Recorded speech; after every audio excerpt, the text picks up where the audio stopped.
ಯುವಕರ ಮೇಲಿನ ಹಲ್ಲೆಗೆ ಖಂಡನೆ.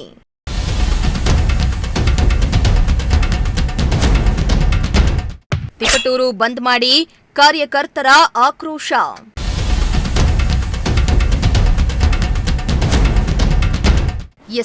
ರಂಜಾನ್ ಹಬ್ಬದ ದಿನದಂದು ತಿಪಟೂರು ತಾಲೂಕಿನ ಹಾಸನ ರಸ್ತೆಯ ಸಮೀಪದ ಕೆರೆಗೋಡಿ ರಸ್ತೆ ಬಸವನಪುರ ಗ್ರಾಮದ ಬಳಿ ಅಕ್ರಮವಾಗಿ ಜಾನುವಾರು ಸಾಗಾಟ ಮಾಡ್ತಾ ಇದ್ದು, ಈ ವಿಚಾರವಾಗಿ ಎರಡು ಗುಂಪುಗಳ ನಡುವೆ ಗಲಾಟೆ ನಡೆದಿದ್ದು, ಗಲಾಟೆಯಲ್ಲಿ ಬಜರಂಗದಳ ಸಂಘಟನೆಯ 5 ಗಾಯಗಳಾಗಿವೆ.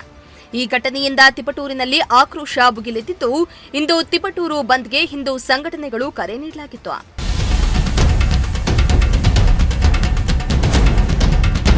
ಹೌದು, ಹಿಂದೂ ಯುವಕರ ಮೇಲಿನ ಹಲ್ಲೆ ಖಂಡಿಸಿ ಇಂದು ಬಿಜೆಪಿ ಹಾಗೂ ಹಿಂದೂ ಪರ ಸಂಘಟನೆಗಳ ಒಕ್ಕೂಟದಿಂದ ತಿಪಟೂರು ಬಂದ್ಗೆ ಕರೆ ನೀಡಲಾಗಿತ್ತು.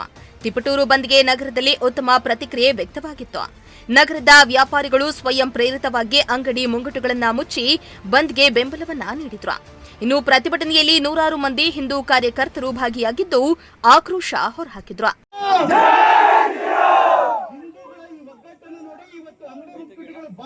ನೋಡಿ, ಇವತ್ತು ಜಿಹಾದಿಗಳು ಒಬ್ಬರು ಕಾಣಿಸ್ತಾ ಇಲ್ಲ ರಸ್ತೆ ಒಳಗಡೆಗೆ. ಕಿತ್ತುವಂತಹ ಪವಿತ್ರ ಪುಣ್ಯಭೂಮಿನಲ್ಲಿ ಪ್ರತಿಯೊಬ್ಬರ ಮೈಯಲ್ಲೂ ಕೂಡ ಹರಿತಿರ್ತಕ್ಕಂಥದ್ದು ಹಿಂದುತ್ವದ ರಕ್ತ. ಇಲ್ಲಿವರೆಗೂ ಹಲವಾರು ಹಿಂದೂ ಮುಸ್ಲಿಂ ಗಲಾಟೆಗಳಾಗಿತ್ತು. ಆದ್ರೆ ಹಿಂದೂ ಹುಡುಗರನ್ನ ಬಂದು 45 ಜನ ಗುಂಪು ಕಟ್ಟಿಕೊಂಡು ಮೈ ಮುರ್ತಕ್ಕಂಥ ತಾಕತ್ ಬಂದಿರೋದು ಇವಾಗೇನೆ ಈ ಜಿಹಾದಿಗಳಿಗೆ. ಈ ಜಿಹಾದಿ ಸರ್ಕಾರದ ಕಾರಣಕ್ಕೋಸ್ಕರ ಹಿಂದೂ ಹುಡುಗರು ಮೈ ಮುಟ್ಟು ಅಷ್ಟು ದುರಾಂಕಾರ ಬಂದಿದೆ. ಬಡ್ಡಿ ಹೈದರಿಗೆ ಬಿಡ್ಬೇಕಾಗಿ ದನಗಳಿಗೆ ಬಂಧುಗಳೇ, ನೋಡಿ, ಇವತ್ತು ಆಗಿರ್ತಕ್ಕಂಥ ಅಕ್ರಮ ಕಸಾಯಿ ಕಾಲಗಳು ಖಂಡಿತವಾಗ್ಲೂ ಬಂದಾಗಲೇಬೇಕು. ಯಾವ ಜಿಹಾದಿಗಳು ನಮ್ಮ ಹುಡುಗರು ಮೈ ಮುಟ್ಟಿದ್ರಲ್ಲ, ಆ ಜಿಹಾದಿಗಳನ್ನ ಜೈಲಲ್ಲಿ ತಂದು ಎಳೆದಾಕಿ ಅವರಿಗೆ ಚರ್ಮ ಸುಡಿತರ ಅಥವಾ ಆ ಕೆಲಸವನ್ನು ಹಿಂದೂಗಳೇ ಮಾಡಬೇಕು, ಪೊಲೀಸ್ ತೀರ್ಮಾನ ಮಾಡಬೇಕು.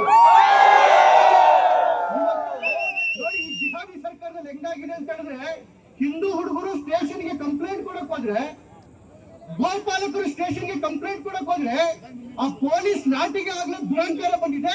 ಆ ಹಿಂದೂ ಹುಡುಗರು ಮೈ ಮುಟ್ಟುತ್ತಲ್ಲ ಪೊಲೀಸ್ ಲಾಠಿ.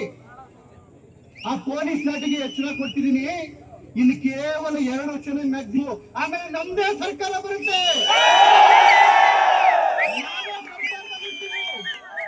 ಪೊಲೀಸ್ ಲಾಠಿ ಏನಾದ್ರೂ ಮತ್ತೆ ಹಿಂದೂಗಳ ಮೈ ಮೇಲೆ ಬಿತ್ತು ಅಂತ ಹೇಳಿದ್ರೆ ಹಾವಿಗೆ 12 ವರ್ಷ ಇರುತ್ತೆ, ಹಿಂದೂಗಳಿಗೆ ಸಾಯವರೆಗೂ ರೋಚ ಇರುತ್ತೆ. ನಾವು ಈ ಜಿಹಾದಿಗಳನ್ನೂ ಬಿಡೋದಿಲ್ಲ, ಹಿಂದೂಗಳ ಮೈ ಮುಟ್ಟೋದನ್ನ ಯಾರಿಗೂ ಬಿಡೋದಿಲ್ಲ. ಈ ಒಗ್ಗಟ್ಟಿಗೆ ಎಲ್ಲರಿಗೂ ಧನ್ಯವಾದ ಹೇಳ್ತಾರೆ. ನಮ್ಮ ಮತ್ತಿಗೆ ಮಾಡ್ತಾರೆ. ಜೈ ಶ್ರೀರಾಮ್. ಎಲ್ಲರನ್ನ ಬಂಧಿಸಬೇಕು, ಎಲ್ಲರನ್ನ ಬಂಧಿಸಬೇಕು. ಬಂಧಿಸಿ ಕಾನೂನು ಕ್ರಮಕ್ಕೆ ತೆಗೆದುಕೊಳ್ಬೇಕು. ಏನು ನೀವು ಕೋಕಗಳನ್ನ ಬೇರೆ ಬೇರೆ ಕಡೆಗಳಲ್ಲಿ ಹಾಕ್ತಾ ಇದ್ದೀರಿ, ಆ ಕೋಕವನ್ನು ಕೂಡ ಈ ಏನು ಜಿಹಾದಿಗಳಿದ್ದಾರೆ ಅವರಿಗೂ ಕೂಡ ಕೋಕವನ್ನ ಹಾಕಿ ಅವರನ್ನು ಒಳಗೆ ಜೈಲಿಗೆ ಅಟ್ಟಬೇಕೆನ್ನುವಂತಹ ಆಗ್ರಹವನ್ನ, ಮನವಿಯನ್ನ ಈ ಸಭೆಯ ಮೂಲಕ ನಾವು ಮಾಡ್ತಾ ಇದ್ದೇವೆ ಎನ್ನುವಂಥದ್ದನ್ನ ಹೇಳ್ತಾ ಇದ್ದೀವಿ.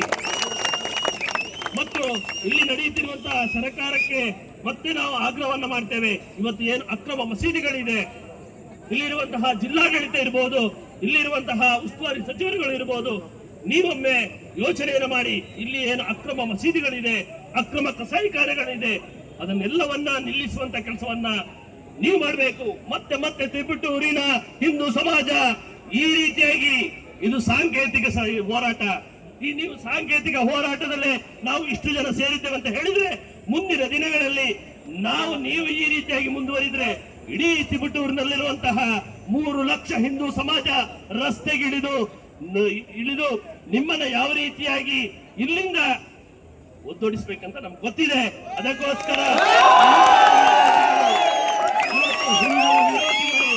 ಧರ್ಮ ವಿರೋಧಿಗಳು, ರಾಷ್ಟ್ರ ವಿರೋಧಿಗಳು, ನಿಮ್ಮನ್ನ ನೀವು ಯೋಚನೆ ಮಾಡಿಕೊಳ್ಳಿ.